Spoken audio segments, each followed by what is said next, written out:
There's...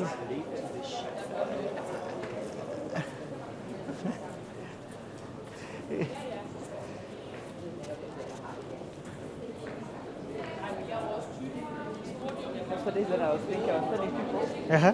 when we complain that we are tired, we can't. And she's in this trip with us. He probably got up earlier and went to sleep later. We're busy complaining to her. She's older.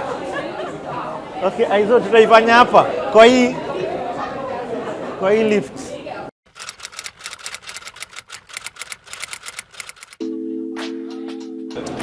Good morning, good evening, good night to all of you watching us from all across the world. How you doing? My name is Richard A. Stanjau, and as promised, I will be your digital host. So now, super excited today because we are headed to Finland. This is an exciting time. We're leaving Estonia and we are headed to Finland. Super excited. We've got the whole gang. Our our meli, our ship, our ferry is for 7:30 a.m. We're going to Finland just for the day and then we're coming back. One of the most amazing things about once you're in the Schengen country is that the need for your passport is not necessary. Literally, we don't need our passports while crisscrossing borders within EU. So exciting, however, we carry just in case, you never know. So excited. Follow me as I give you access to opportunities, insights and sights. Beautiful, amazing. Day 5.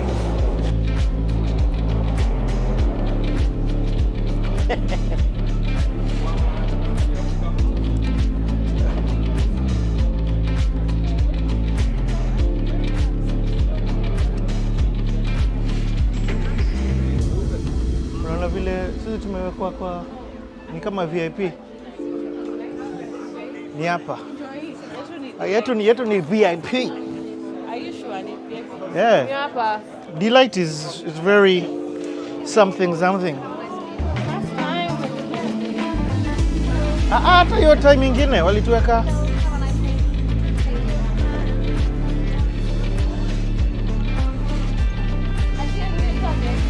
No, that's the dinner side. Okay, no, hiyo ingine kulikuwa na You lie. No, this side. Hapa tunakaa better. Yeah. VIP now. Oh, okay, but no, what I mean, umeona pali wale wase wengi. Okay, enda your side uone pali wase wako McD's. Wase wako McDonald's.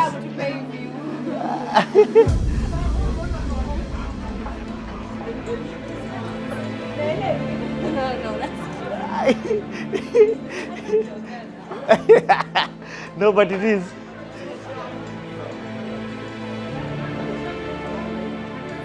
No, lazima tuko na meza yetu. Kwezi tukafua.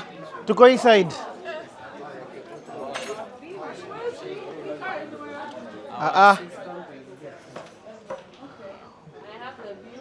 Even me. No! There goes the view.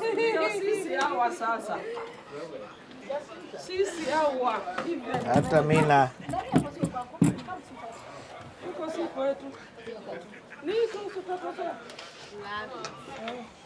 I didn't read this card. Any other young body go sleeping. What? Yeah, you should be sleeping. You should not be awake.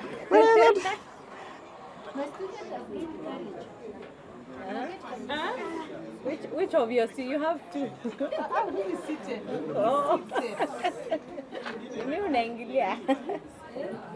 Plus me, that's not the way she refers to you. Aliingia akaingia. Ama nili upgrade ni gani? Acha nili upgrade. Sasa.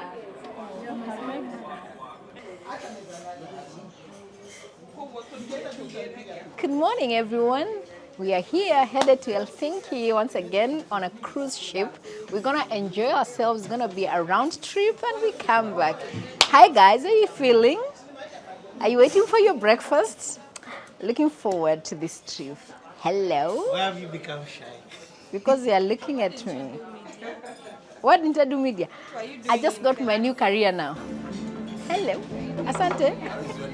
Oh, my name is Mary Olubai, your host today.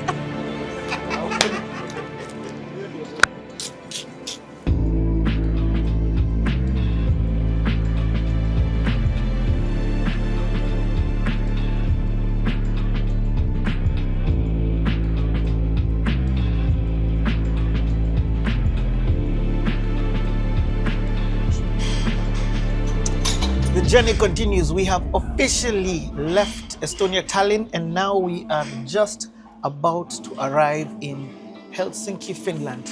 So today we're going to be spending the day here.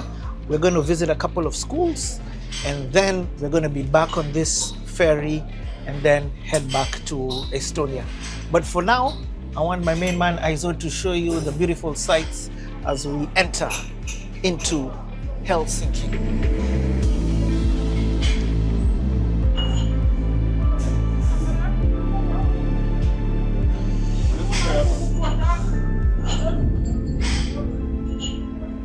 Then kuja nayo tuende tuchukue mabags. So just to show you, this is the place where we normally have our meals. It's all you can eat buffet. Like now they're probably planning for the next group of people who are going to come, because this is a ferry, by the way. This is not a cruise ship. It's a ferry that brings us from one side to the other. There are actually cars under here. So yeah, let's go get our bags.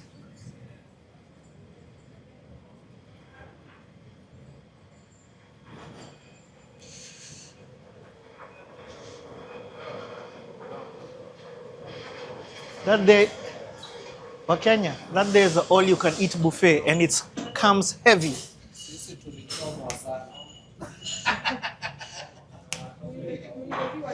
Sa, tuishie.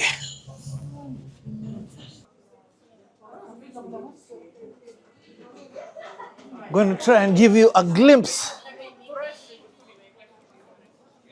of what this cruise ship looks like.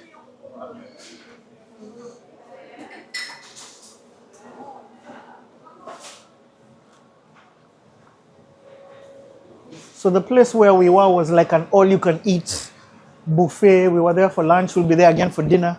But there's different selections depending on where you want to be.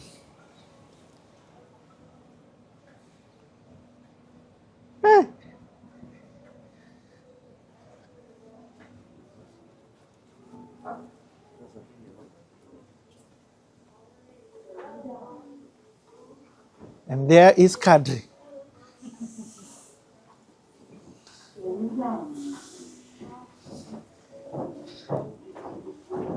Here is Kadri.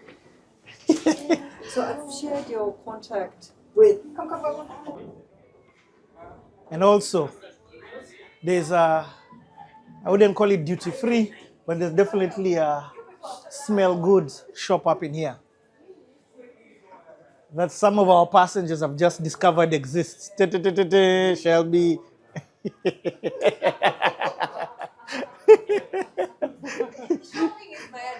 She's just discovered this thing has been here all along.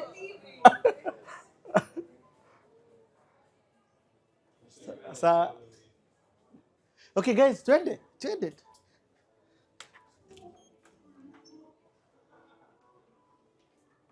The fifth floor? No, not fifth. Exit ni eighth. Oh, haya. So tuko hapa.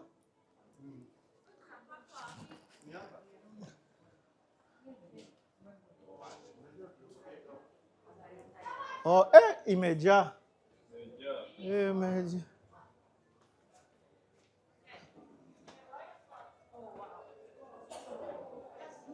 Hey, so.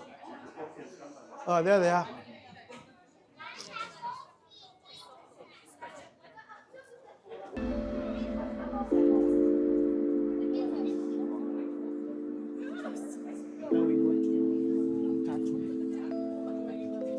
Yes.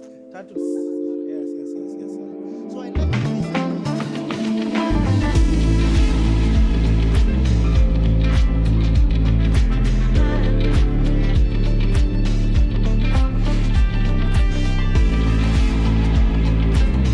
It's official, people. We are in Helsinki, Finland, and we're about to start the amazing school tour. So the aim of today is that we're supposed to go to 3 different schools. We're going to break up into 2 groups. One group will go with Kadri, the other group will go with myself, because Makena leo alilala, so I'm supposed to take over the tour, the tour guidance of Finland. I'm joking. Anyway, we've got the second group will be going to a deeper place in Finland. There's a bus that we'll be going with. 2 schools there. Then we come back to Helsinki. Then we're going to do a kindergarten in Helsinki. Then we're going to jump B back here and go back to Estonia. Let's go.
hapa na njiwi na Vantaa.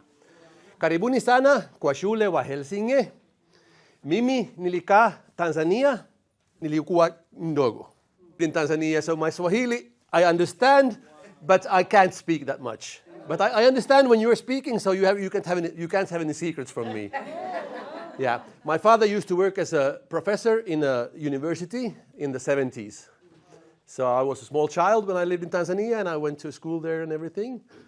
But since when I don't use my Swahili, it gets rusty. So I mean, I still can understand, but speaking, it's a bit difficult. But you're all very, very welcome to our city. As I said, I'm the Director of Education for Swedish-speaking education in the city of Vantaa. I don't know if you know, but Finland is officially a bilingual country. We have two official languages, Finnish and Swedish. And we are from the Swedish-speaking minority. We are the world's best protected minority, since we have schools, we have universities, we have everything for a minority of only 5% of the population. But we speak Swedish at home as a mother tongue. We speak Swedish in this school with our pupils. The teaching is in Swedish in a Finnish-speaking country. But we have very famous Swedish-speaking minority representatives. For example, the Minister of Education, Anders Adlercreutz, is from the Swedish-speaking minority. The President of our Republic, the President Alexander Stubb, is from the Swedish-speaking minority. So we have very important positions in our country as well from our minority. But I will speak to you first shortly about our city of Vantaa, and then after that I will tell you a little bit about the teaching in Finland and the teaching in Vantaa. And after that, one of our teachers here will talk a bit. He will tell you what he will talk about. And then after that, you will do a tour around the school with the headmaster, Marielle. The pupils, since this is the second to last day of school before summer vacation, all the pupils are today somewhere in the city doing excursions. So you won't have any pupils in school today. Or maybe we'll see the 7th graders. They will come back to have lunch here. Thank you very much, and you are very, very welcome. And I always want to emphasize when we have groups visiting our schools that it's never just a one-way thing. We want to learn from you as well. You have a lot to give us, and we have a lot to give you. So please interrupt me, ask me, tell me how you do it while I'm speaking, so that it will be not just giving, but giving and receiving. The city where you are right now is the city of Vantaa. You arrived to Finland today, or no? Have you been in Finland? Did I understand that you arrived to Finland this morning? Yes. Okay. So this is your first city in Finland that you're visiting right now. Or actually the second city, because I imagine you arrived at the harbor in Helsinki. So Helsinki is one city, and this is another city called Vantaa. We have 4 cities in the metropolitan area, and you wouldn't know when you enter one city and leave one city. So this is the city of Vantaa, and its location is where the airport is. You are around about 5 kilometers from the main airport of Finland. The airport of Helsinki is 5 kilometers from here. So everything in our city has to do with transportation, because we are a city where we have a lot of industry that has to do with the transportation from the airport, from the railways, so we are a transportation hub. We don't have any university in our city. And the majority of the people that live here are from the working class. They are people who work in industry, in factories, and in services. It's the fourth biggest city in Finland. We have around 250,000 people, which is internationally seen. It's not a big city, but in Finland it's quite a large city. We are the fastest growing city in Finland and has been so for many years. We have around 3,000 to 5,000 people moving into our city every year. From abroad, the majority from abroad, but even within the country. We are the most multicultural city in Finland. And we have around 26.9% of the population of our city have another mother tongue than Finnish or Swedish.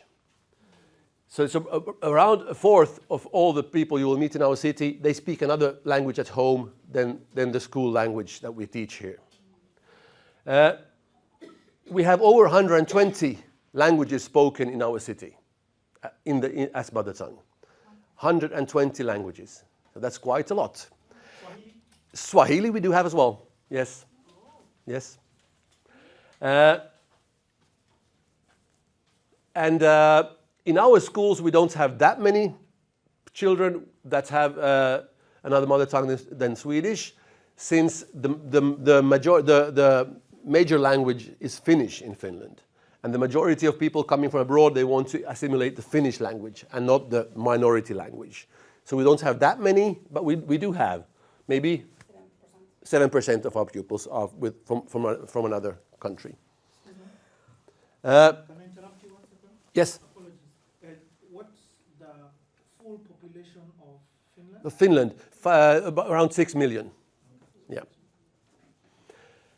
So we have in our city 170 daycare centers, kindergarten, what you call them. It's different.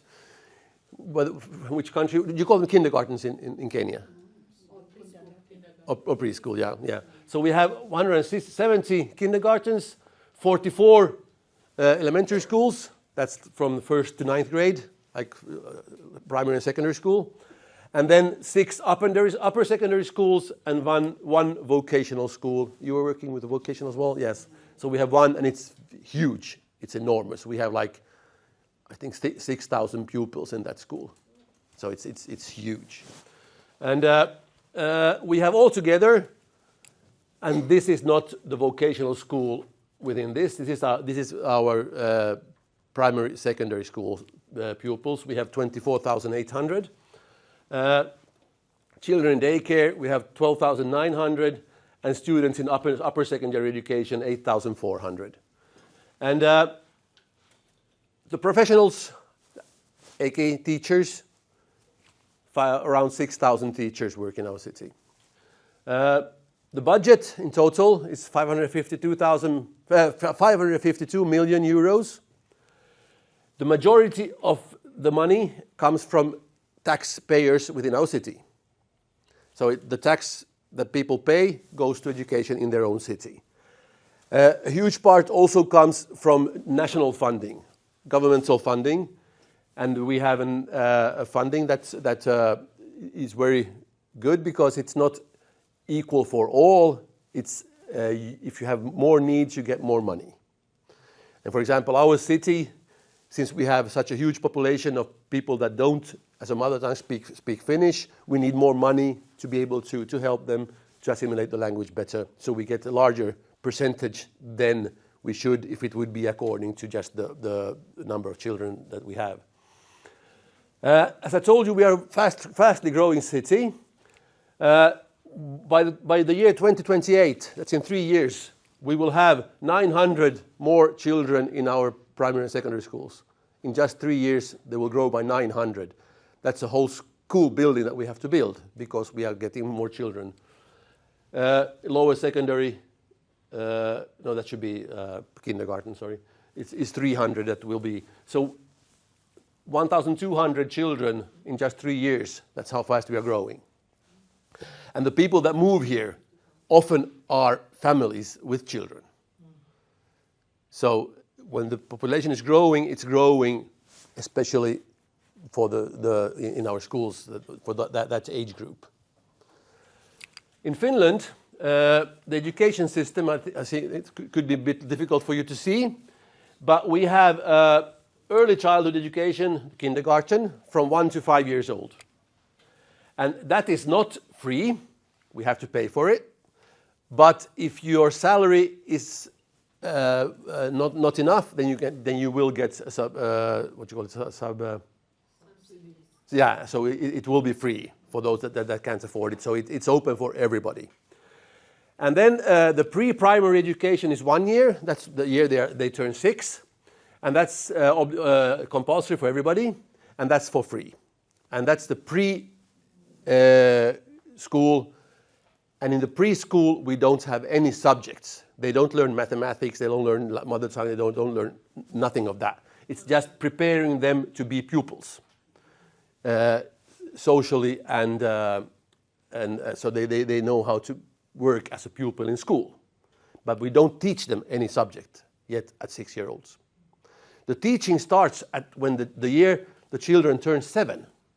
It's very late if we compare to the rest of the world. The majority of countries teaching starts at 5-year-old, 6-year-old, and they start teaching them subjects. We don't do that until the year they turn 7. Because we want them to play and have time to be a child before they turn 7. That's when education starts. And from there on, it's free until they are 18-year-olds. It doesn't cost a single penny, nothing, from 7-year until 18-year-old. And when they go to university, the university is free. It doesn't cost anything. They have to pay, of course, for their living and for their what they eat and everything, but the actual studying doesn't cost anything.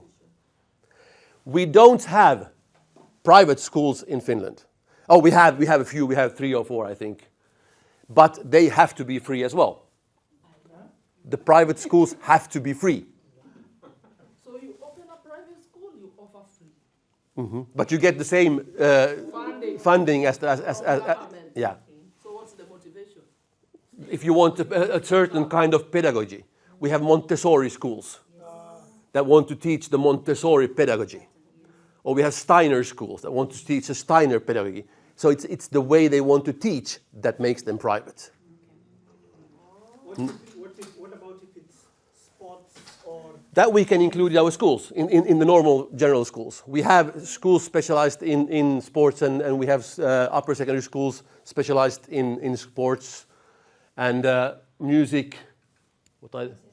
Yeah, we have specialized music classes that you can enter music classes. In this school, for example, we have specialized music as well.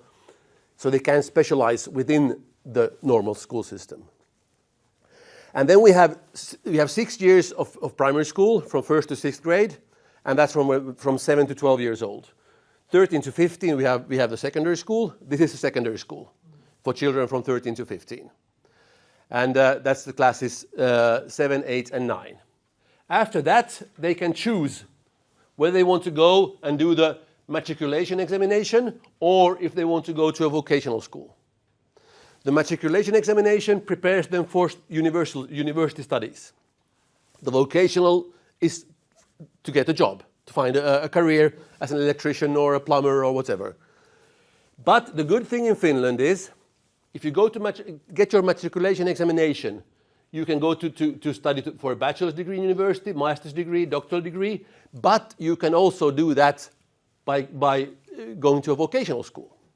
From a vocational school, if I decided to go there and I became a plumber, I can apply for university to study whatever in university.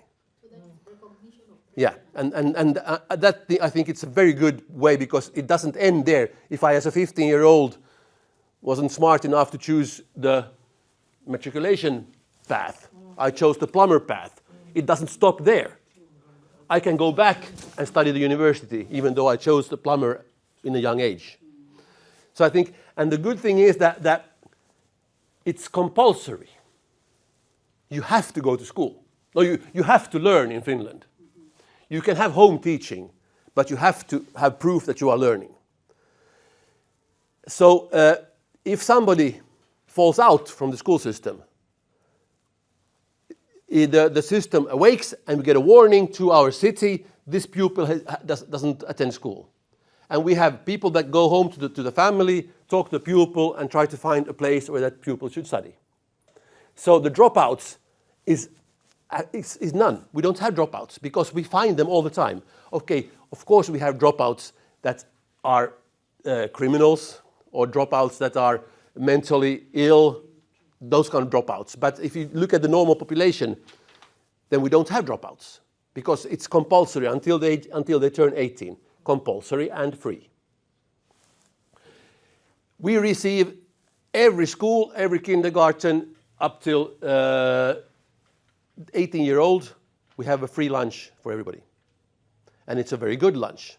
It's not just a bread or just a snack. It's a real lunch with chicken and rice or potato and beef or whatever. So it's a good lunch with milk and bread and everything. And that we receive all the way. Sorry? The teachers have to pay, but it's quite cheap. It's subsidies, yeah. I think we pay about 6 euros. Okay, fine. Per meal, yeah. Which is cheap to be in Finland. Yeah. Many people ask me, why do you in Finland start school only when they turn 7? And since we have a lot of groups, I started thinking myself, yeah, that's a good question. I didn't have the answer. So I started looking up, why do we start school in Finland when they turn 7? And I thought I would find a very good pedagogical reason that the children's maturity level is blah, blah, blah. No, the only reason was that when they turn 7, they are old enough to go by their own with skis to school. That was the reason. So it's no better reason than that. But I think it's a good age to start school.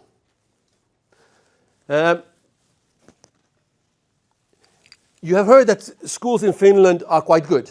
We have a good reputation.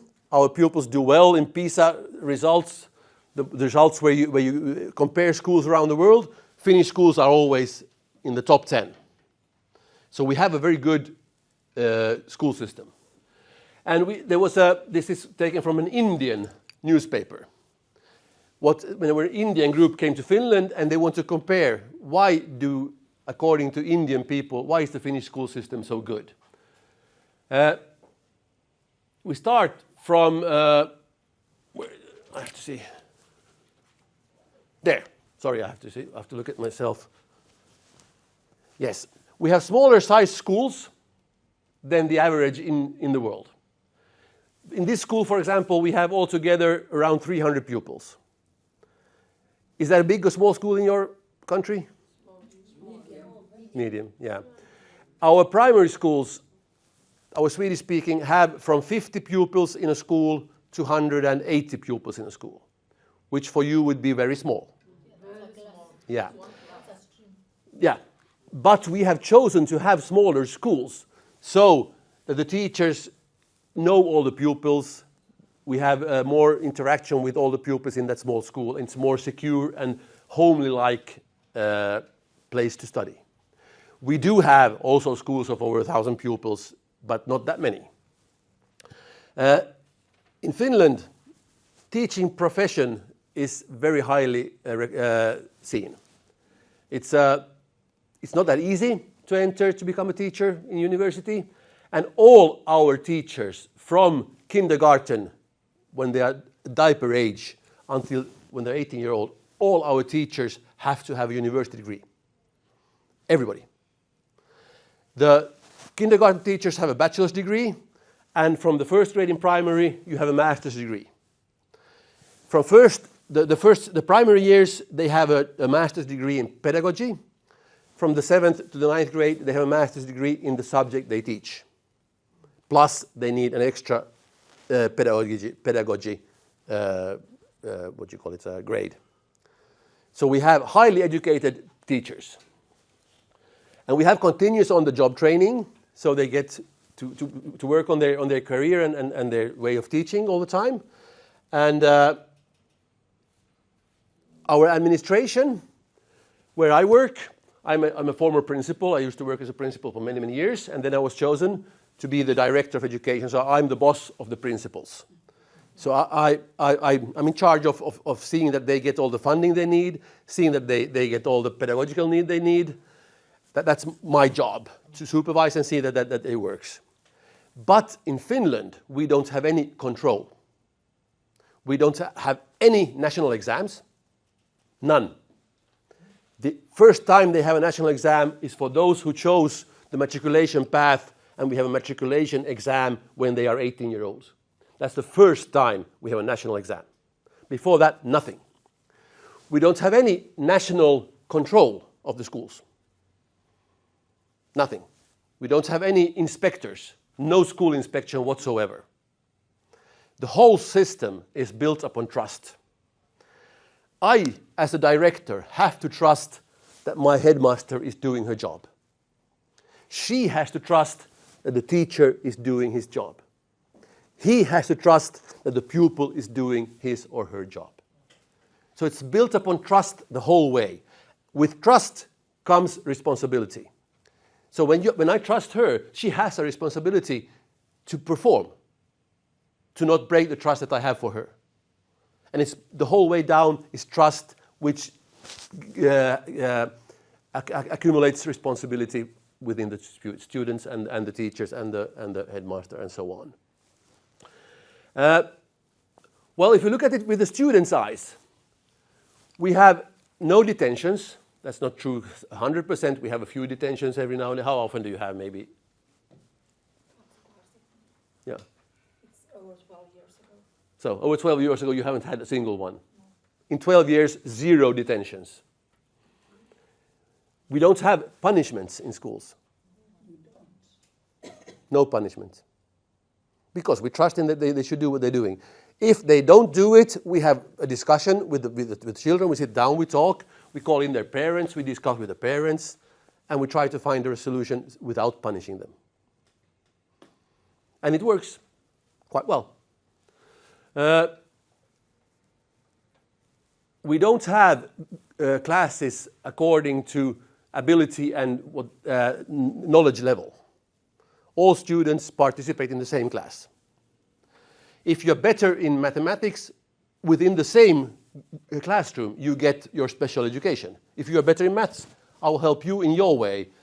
You're maybe not that good qualified in maths, then I help you with your needs. So everybody within the smaller classrooms that we have will get the teaching method that they need. Since we only have, what's an average class size? 16? 16 to 18. Yeah. 16 to 18 pupils in a class.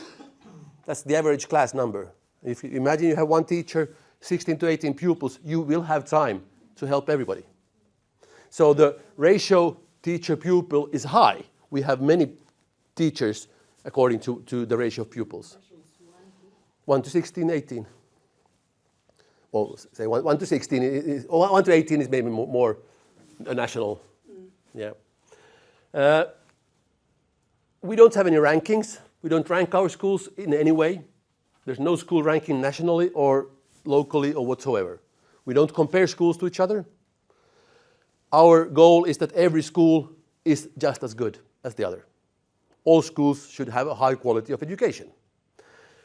Our pupils can't choose to which school they go. The parents cannot apply to a certain school. You are given the nearest school, that's where you go. The son of our president goes to a normal public school just as everybody else. The son of our rock stars, our most famous rock stars, they go to normal school just like anybody else. The most famous singer in Finland today, she's 18 years old. She goes to normal school.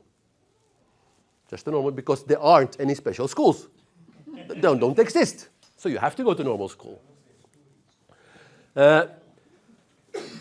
For us, we don't have a lot of homework. The average time a pupil in primary school does homework per day is 30 minutes. Half an hour. That's all the homework they get. Half an hour. In school, that they do at home. Yeah. Here it could be maybe an hour. No, not that much. No. Half an hour as well in secondary school. They don't get more homework than that. In primary school, the pupils at the first grade, they are 20 hours, 4 hours a day in school. What time to what time? 8 to 1 or 8 to 12, 9 to 1. They're in between. That's it. That's it. That's the whole school day.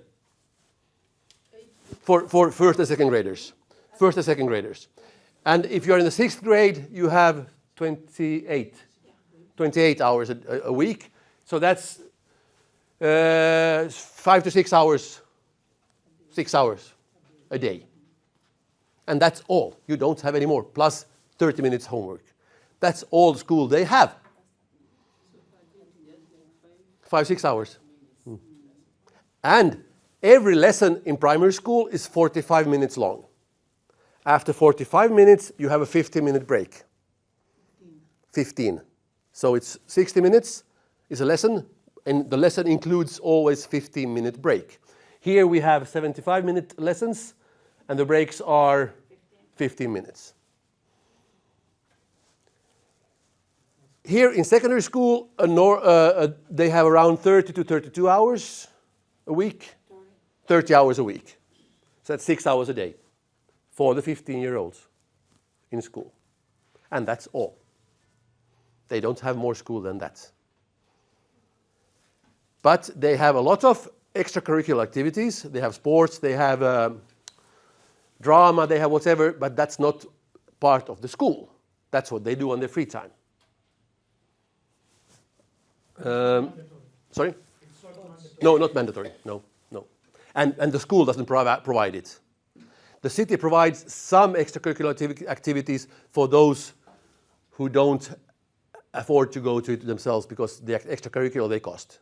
Like if you go to a football team, you have to pay. If you go to an ice hockey team, you have to pay. If you go to arts classes, you have to pay. But we also have activities that the city provides for those that can't afford the activities that cost.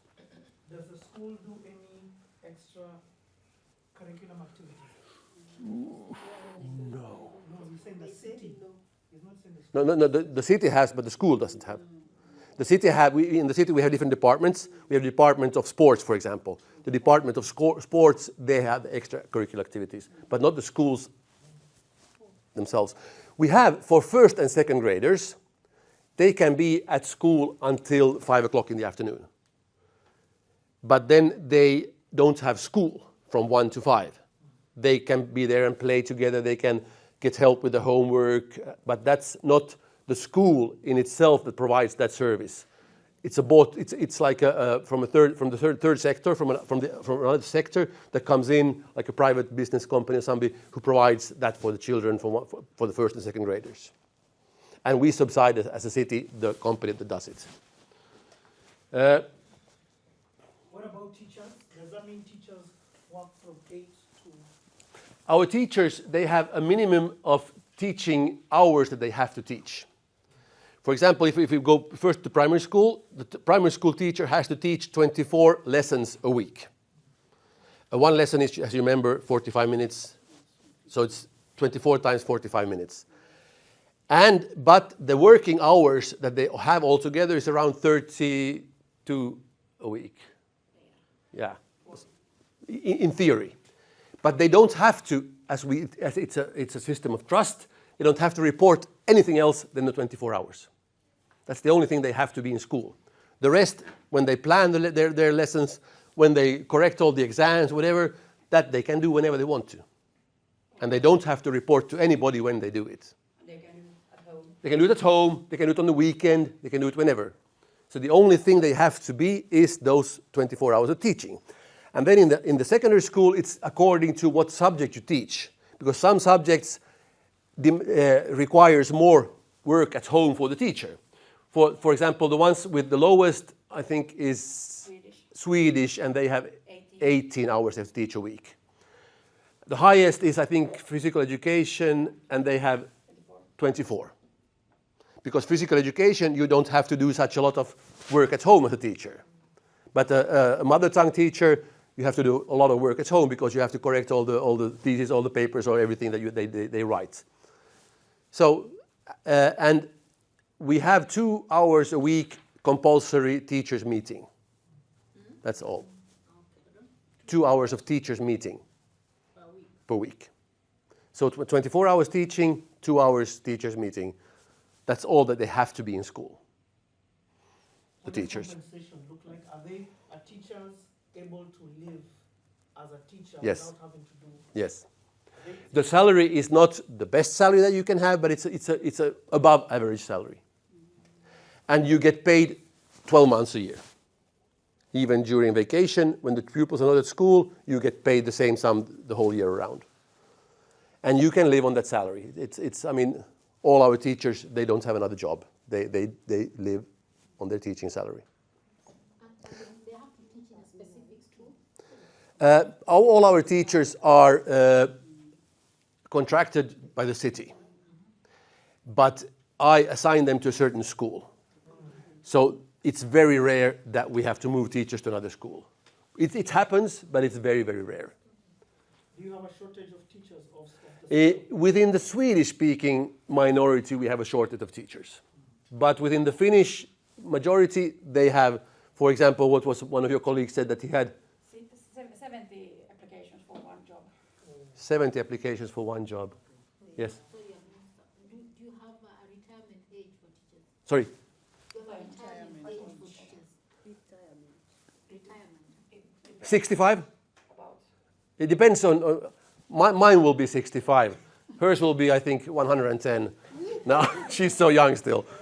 No, it depends because it's for my age group, I'm born 66, so I'm turning 60 next year. So my age group, it's already determined when I get my retirement. But for her age group, his age group, it's not decided yet. It depends on... I'm almost 69. Yeah. 69 at the moment, but it will change still. And yours, 75?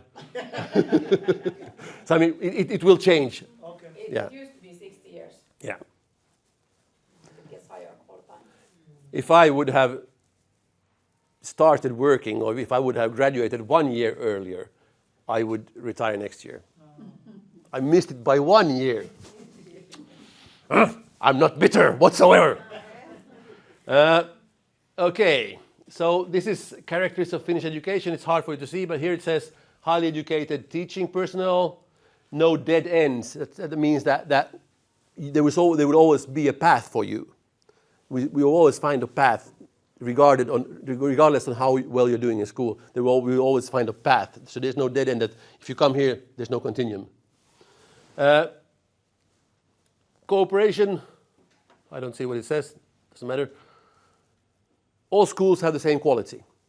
We are trying to have all the schools the same quality. Of course, it's impossible to always have the same quality in all schools. It depends on how good the teachers are. It depends on the facilities we have. But we try to get equal facilities, equal teachers, equal teaching in all schools. Very children-centered. I'll come back to that. Less is more. It means we have shorter hours of teaching than in the majority of the countries. We have less homework, but we feel that less is more. When they focus on learning on those hours that they are learning, they learn better than if we try to prolong it for many, many hours. Your brain can't assimilate that much. You need to focus on one thing on a shorter time, then you learn better. That's our theory. Are there any boarding schools? We have boarding schools for children who live out on islands or who live far up in the north of the country where they only have reindeer and forest. So for children from remote areas, we have boarding schools. Yes? I wish to find out how many subjects a learner will take. When they start in the primary school, they have mother tongue, mathematics, of course, they start, but then they have, in all grades, we have physical education, we have music, we have arts and crafts. That's for everybody. But then according to which grade it accumulates. So in the 9th grade or in the 7th grade where they have the majority of the subjects, how many do they have? They have like 13 or 14 subjects where it comes science and it comes biology and geography and physics and chemistry. And so around, you say? 13 subjects.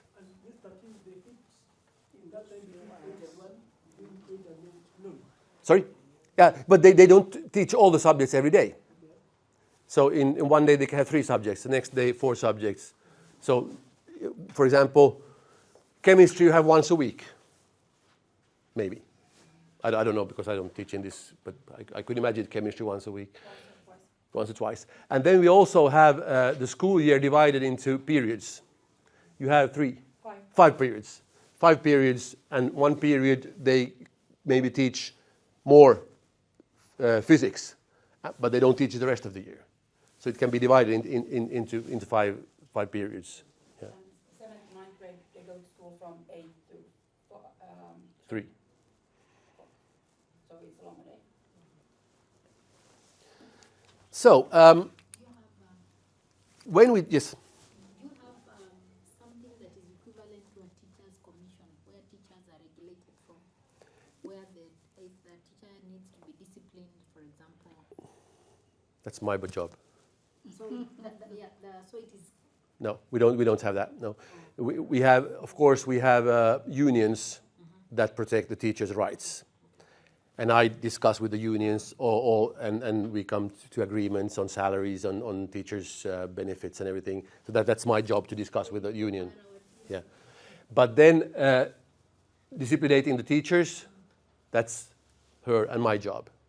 And we have to do that every year. We have to discuss a teacher that doesn't. That broke the trust. A one-person job. A one-person job. But for this area. For this area, yeah. Yeah. How many? I have. I have 6 schools and 4 kindergartens that I'm in charge of, and then I have a colleague that has another same amount. So we are 4 colleagues that have divided the city between us. And but the teaching that we do, when we teach whatever subject we teach, it all has to be based on competencies, because in the future, the most important skill that you need is the competence to be able to work with whatever kind of work we will do.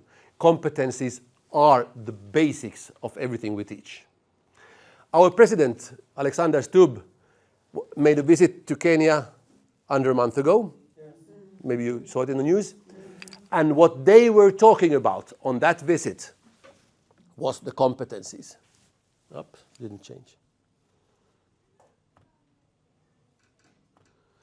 They were talking about areas of cooperation between Kenya and Finland, transition to competency-based education. That was what they were talking about, the president of Finland and the president of Kenya. And that's what we will try to collaborate with you to talk more about the competencies. We have 7 competencies that has to be a part of all our teaching. No matter what subject you teach, these competencies should be part of that teaching. And they are thinking skills and learning to learn. It's very important that you know how you as an individual learn best. Some people learn by writing down. I can see you're writing in your textbook. You are writing in your phone. For some people, that's the best way how to learn. So we can't tell everybody, no, put away your phones, everybody take a notebook, because that's not everybody's way of learning. So you have to teach them to learn how to learn in your individual way. And that's no different what subject it is. It's for every subject. The second one, cultural knowledge, collaboration and expression. If we're not aware of our own culture, it's very difficult to meet other cultures. And the respect for other culture is very difficult if you don't respect yourself. So the self-respect and respect for other culture is a very important part of everyday thinking, everyday teaching. Everyday life skills, just how to be a human being. It's not something that's granted today that everybody learns at home, unfortunately. When we were young, all our parents taught us how to be as a human being, how to behave. That's not something that's granted today. So that's part of what the school has to take responsibility in. Multiliteracy skills. Literacy is not only reading a book. Literary is reading from your phone. Literary is reading what you see around you everywhere, signs, whatever. So multiliteracy means that you can read everything around you.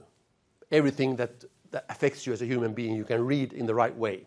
And we have fake news around the world. We have up to presidents that give us fake news. So we have to be able to think for ourselves what is fake and what is real. And that's a multiliteracy skill. ICT literacy, that's computer, because we have artificial intelligence, everything on the rise very quickly. We have to be able to teach the pupils how to use that in the correct way. Entrepreneurial skills and basic work-life skills. Everybody needs entrepreneurial skills to know how to live in a world where business is so important. And that's a part that everybody has to teach. It's to be part of all the teaching that we do, from mathematics to mother tongue to geography, biology, whatever. And the last one, participative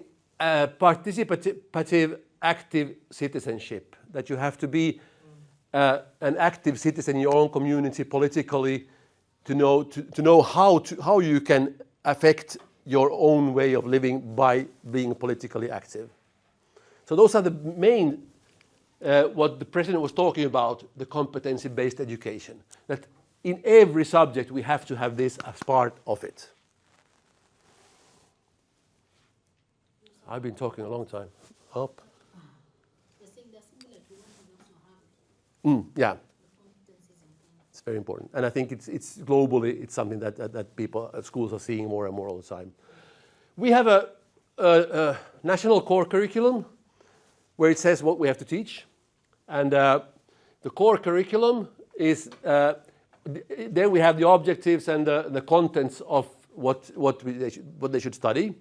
And there we also have defined the competencies. Then we have a local curriculum based on the national curriculum and requirements, and it outlines all the local specialities that we have in our local community, because we can't compare our city to a small village in the north of Finland where they live 60 people. I mean, you can't compare, you can't have, it's not logical to have the same curricular goals for the children in both schools. Then in some cities they have school curriculums. We don't have a specific school curriculum. We have just a local curriculum. And then every year the headmaster prepares a school-specific plan. What will we emphasize on this year? What are the specialties for this school year? And she sends it to me, and I approve it. In the local plan, we try to focus on as a few things as possible. You know what a disaster is? Do you know from where the word disaster comes? It's from the Greek disastra. Disastra means that I can't see the star. Astra is star, and dis is no. I can't see the star. And that was when the old Greek fishermen and the sailors were out on their boat, and they were navigating according to stars. When it became cloudy, they didn't know where to go. It became disastra, without a star. So that's why it's important that you have one star to follow, otherwise we have a disaster.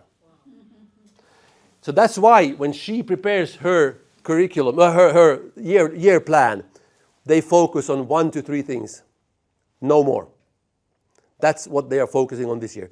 And we have a 4-year plan, a strategy that we renew every 4 years. We are just in the process of renewing our strategy, but this was the strategy for 2022 to 2025 for our schools in Vantaa. The three main things that we wanted to focus on, emphasis on in our strategy were well-being, good life, growth and learning. We were not talking about mathematics. We were not talking about geography. We were not talking about disciplinary things. We were talking about well-being. Work together to promote well-being. Make it possible for everybody to grow to their own potential. Promote learning by bolstering lifelong curiosity. So we're talking more about the child in se, not how they should learn and what we should teach. We're talking about the well-being as the focus that we're working on. And when we are teaching in our schools, we're not teaching about the organization and development of education in the city of Vantaa. We want to talk about the development of learning in the city of Vantaa, where the main person is the pupil and how they learn. We're not focusing on how I teach. We're focusing on how you learn. That's our focus here in Vantaa. We have, in our Swedish-speaking minority, we have three main goals. All teaching should be based on research. I shouldn't just make up what I'm teaching. We are persistent, willing to try and dare to make mistakes. And we cooperate and are committed. Those are our three guidelines for our teachers. Our pupils' overall well-being is in focus. Participation, engagement, interaction, inclusion. And the children's interests, strengths and needs should be the basis of the learning process. What they are interested in, what they want to learn, we should try and give it to them. Individual learning paths with individual goals. Everyone needs their own goals because they don't start from the same. They are not at the same level when they start. Some people know more, some know less, but they should all get an individual path so they learn. And we try to challenge our pupils. If I ask you, what city is the capital of Kenya? That's easy. Is it Nairobi? Yes. And I guarantee you 100% of our pupils can answer that just picking up their phone. Google capital of Kenya and you can find it. Is that important information to know? Yes, but can you find it easily? Yes. And what is the discussion? I ask you, okay, class, now we'll talk about Kenya. What is the capital? Everyone knows Nairobi. What happens then? Is there a discussion? No.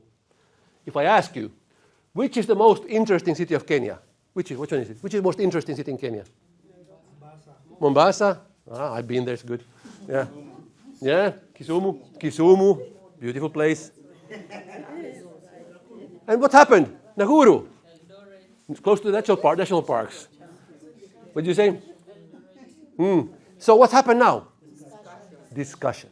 And that's what we want from our pupils. Okay?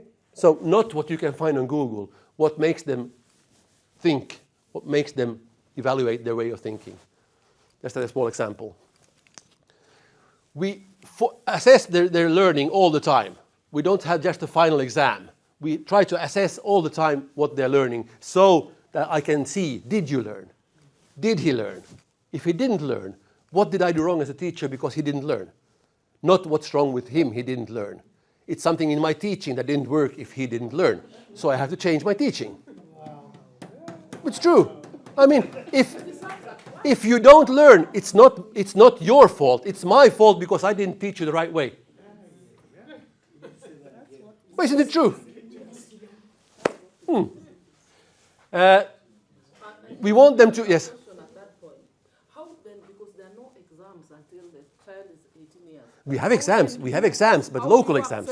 No, we have local exams, but no national exams.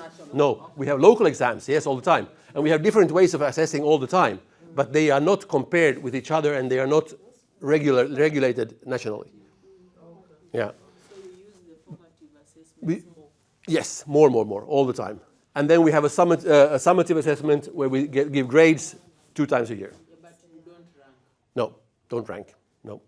But we try to get the pupils to assess each other. For example, we have a saying that C3 before me. If you have a problem, see 3 of your friends, ask her and him before you come and ask the teacher. C3 before me. And then they will teach you how to do it. and while they'll teach you, they learn about their own way of thinking at the same time. C3 before me. And we can give, and sometimes when we assess, we tell, hey, look at each other's work, what they're doing, give 2 stars and a wish.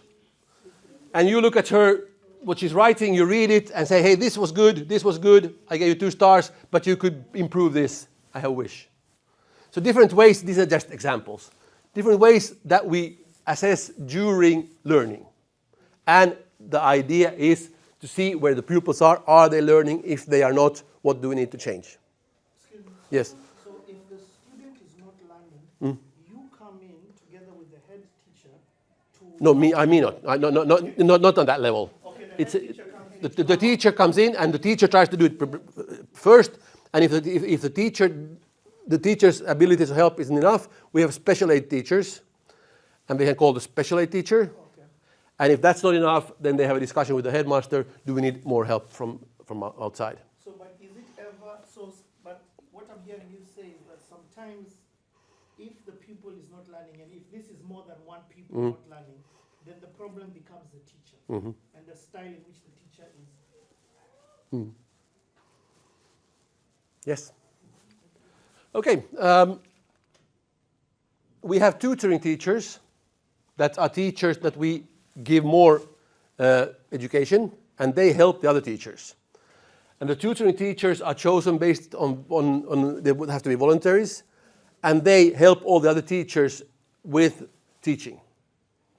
And we focus on, as leaders, we focus on helping the tutors, so that the headmaster doesn't have to go to every classroom. We have tutors that do that and help the teachers. The tutors, they do learning walks. They walk around in classes and see how is the teaching working. They have focus groups. They can take out staff, or they can take out teachers, children, and discuss with them how is the teaching working in this subject. Does it work for you? Is it okay? We have, when they do the focus groups, the learning walks, they don't focus on the teacher, not observing teaching, but they are observing learning.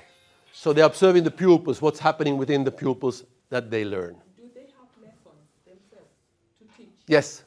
They also Yes, but they have less. less. Yeah, less. I think they have, how many hours less do they have, tutors? 4 hours less a week. So they have 4 hours a week for the tutoring job. Yeah. So I'm very sorry, but my next meeting is at noon in the City Hall. So I have to thank you for listening to me. And now I'll give the word over to the teacher, and he will continue.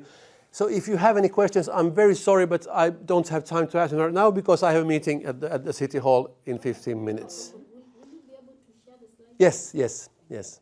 I will send it to... Maria will send it to whomever was the contact person. Yeah. Okay. Just one more time, I hope you will have a beautiful stay in our beautiful city. No, tupate Prince kwa sababu ni Prince ndio nimekubali. Ndio nimekubali na wewe. Tupatie Prince. Lakini huyo msi alifanya vipoa, siwezi lie. Kweli, unaweza fanyaje? Tupatie tu Prince kwa sababu hapo ni kwa yake. Ukimpea hata sasa. Wewe tupatie huyo msi. Sasa yule msi anaenda hajaona hata.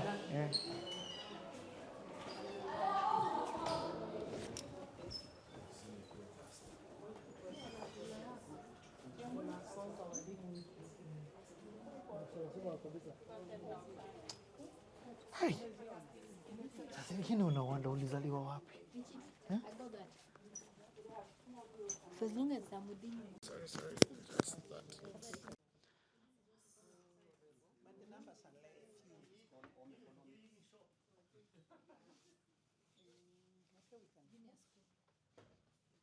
Vad hittar du?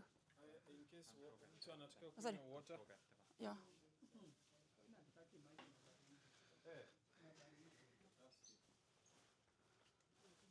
Har du fått frysen tömd? For something tomorrow. The party. When they close, Yeah. Tomorrow is from 8 to 10 and then it's summer holiday. Never more than 18 people here. 18 maximum. Yeah. And this is the teacher's desk. Yes. They look different in different rooms. Also in the 7th grade, everybody makes things.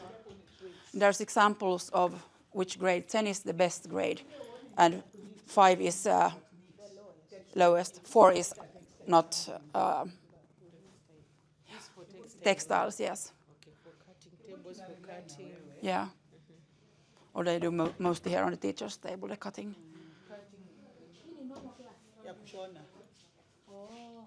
Ya kushona sasa. But kushona, cooking there, textile here. Oh, textile. Wow. And that's just for show. They don't use that. Our grandmothers use that one. It's like you understood our question. You said your grandma used that one? Yeah. It's for sewing? For making wool from the lamb, and then they are here in the cabinets. Here. Now, because it's the last school day, so everything is put away. But here's, and then they sew on this. The sewing machines. Yeah. Electrical. Yeah.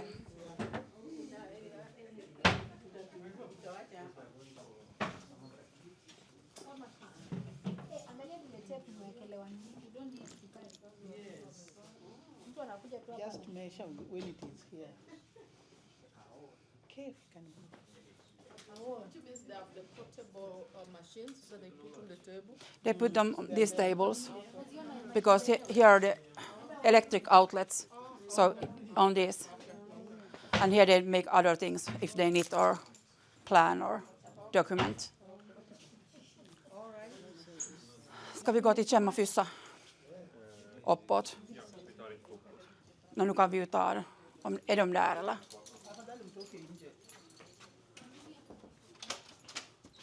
This is special needs children. They have a separate entrance.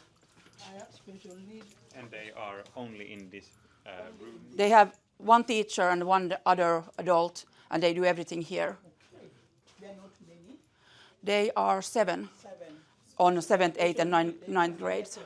Wow, it's lucky. So here's a picture of them. Yeah. And they take their photos. Yeah, we all take photos in the autumn and have it in our computer system. Nice. So this is this year's students. Yeah, 7. This is for special needs? Yeah, this group.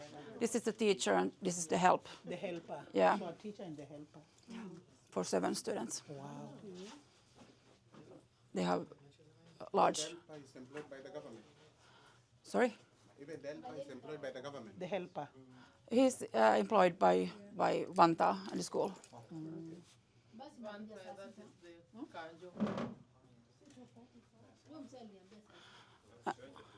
They have a separate room also if they get tired. They sleep. No, or take just a mental break. Du kan öppna där lite. And if they have difficulty to be with other students, they can come this way in. Yeah.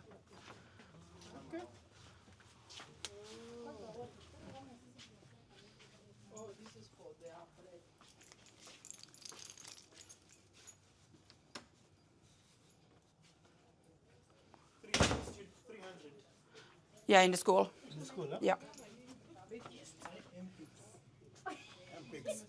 That's typical Swedish, Yeah. 7th to 9th grade. Yeah, 7 to 9. Yeah.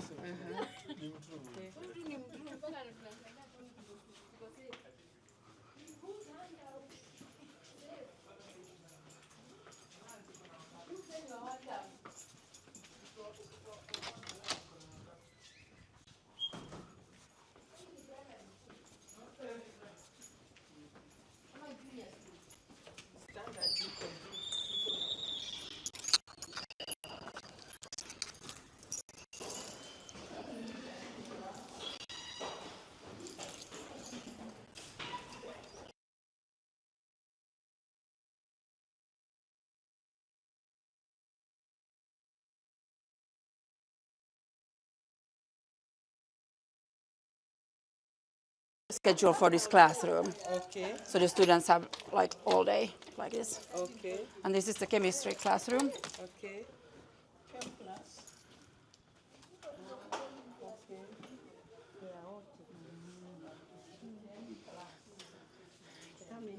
20, but in Finland they recommend only 16 students in chemistry, physics, and in the home economics, and then in the technique arts.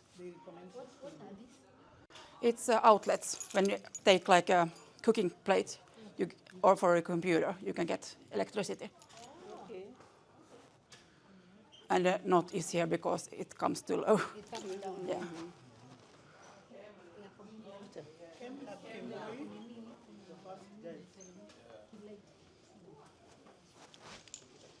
And your students are in home clothes, no uniform. No uniform, no. Not lab, it's a class. It's a class, not a. Chem lab, chem lab, chem lab, chem lab. Chemistry class. Yeah, we do so small experiments they do on the tables. It's not so advanced chemistry in the 7th, 8th, 9th grade.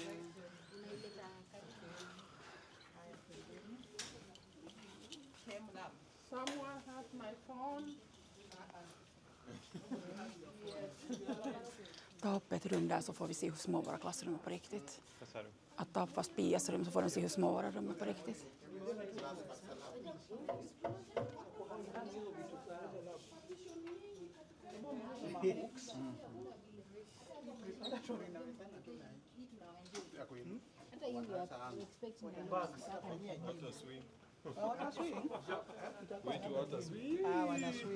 It's for coats in the winter. Okay.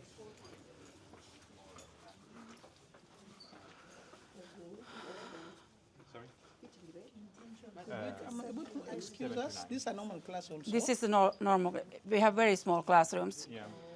We have too many students and too. Some classrooms have carpets, which means that the pupils are not allowed to have shoes on the carpet rooms. They must take the shoes and put them on the shelves. Yeah. It's mostly in the winter when it's wet and Yeah. Their dirty. shoes here, they Yeah. get in. Yeah. Exactly. And we usually have some inner shoes. We have indoors. Okay. And of course they get in with phones. I see this one, you drop them here, you go in Yeah, they should have them in the bags. in the bags. Yeah. Kan det där månne någon stänga den där dörren?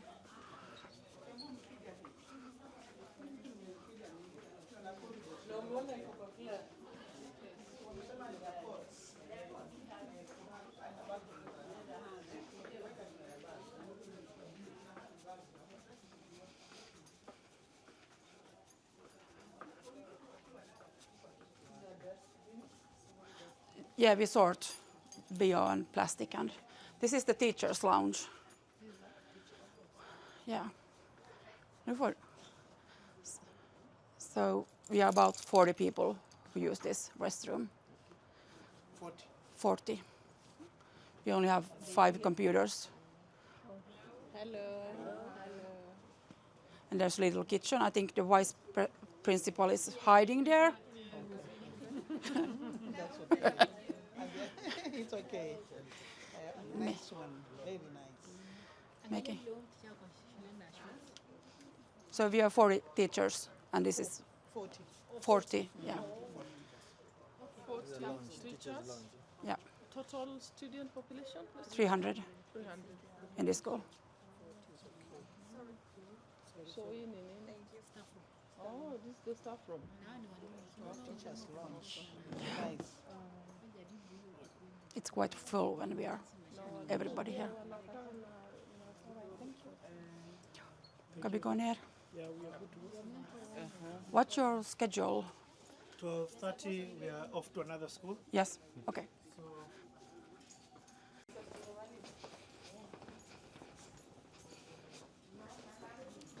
Sä oot varmaan Kimmo. Joo. Marjalle. Joo.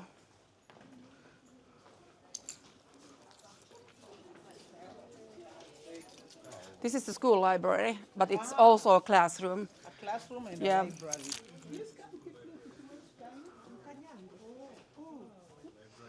You can go. You can go. It's not so dirty now. You can go in. You can go in. Okay.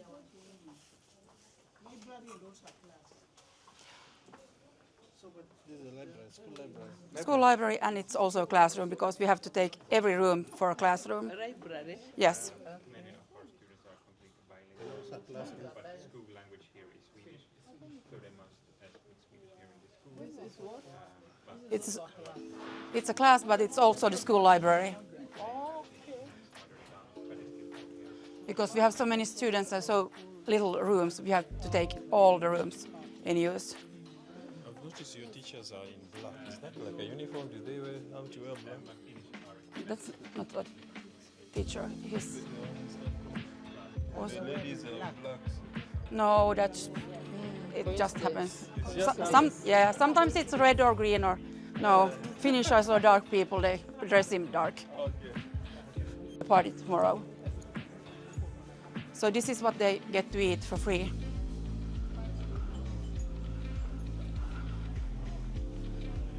Jag kan ta här nu själv.